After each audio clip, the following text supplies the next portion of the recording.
পালং শাকের পরোটা বানাচ্ছি।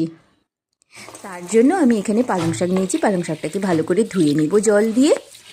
অনেকে তো আলু খেতে চায় না, তাই যাদের ডায়াবেটিস আছে বা অনেকেই আজকাল আলু খেতে বেশি পছন্দ করে না, তার জন্য আমি পালং শাক এখানে জল ফুটিয়ে নিয়েছি। তার পালং শাকটাকে ভালো করে ধুয়ে কেটে ওটাকে ঢাকা দিয়ে কিছুক্ষণ রেখে দিব, 5 মিনিট মতন। তা হয়ে গেছে সিদ্ধ। এইবারে এটাকে ঠান্ডা করে নিব। একটা বাটিতে আমি আটা নিয়ে নিচ্ছি। ওটা ঠান্ডা হয়ে গেছে, এটাকে আগে পেস্ট বানিয়ে নিচ্ছি।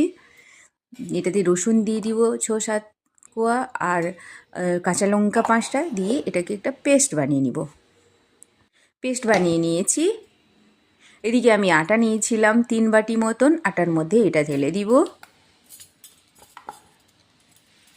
পরিমাণ মতন দই দিব। আমি এখানে 1 চামচ দিয়েছি টক দই, 1 চামচ চিনি, 1 চামচ লঙ্কা গুঁড়ো, আর জোয়ান দিয়েছি 1 চামচ মতন, আর লবণ দিয়ে ভালো করে মাখিয়ে নিব। এটাতে তেল লাগে না, এটা খুবই হেলদি এই পরোটাটা।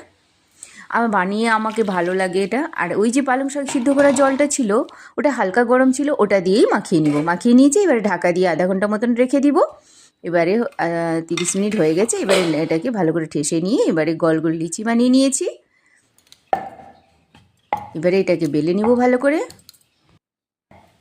পরোটার মতন করে বেলে নিব। এদিকে তাওয়া বসিয়ে দিয়েছি, তাওয়া গরম করার জন্য। একটু হালকা করে তেল দিব, দিয়ে এটা পরোটাটা ভেজে নিব কম তেলে। আর এটা খুবই ভালো লাগে। হয়ে গেছে, এটা নামিয়ে নিব। এইভাবে একে একে করে পরোটাগুলো ভেজে নিব।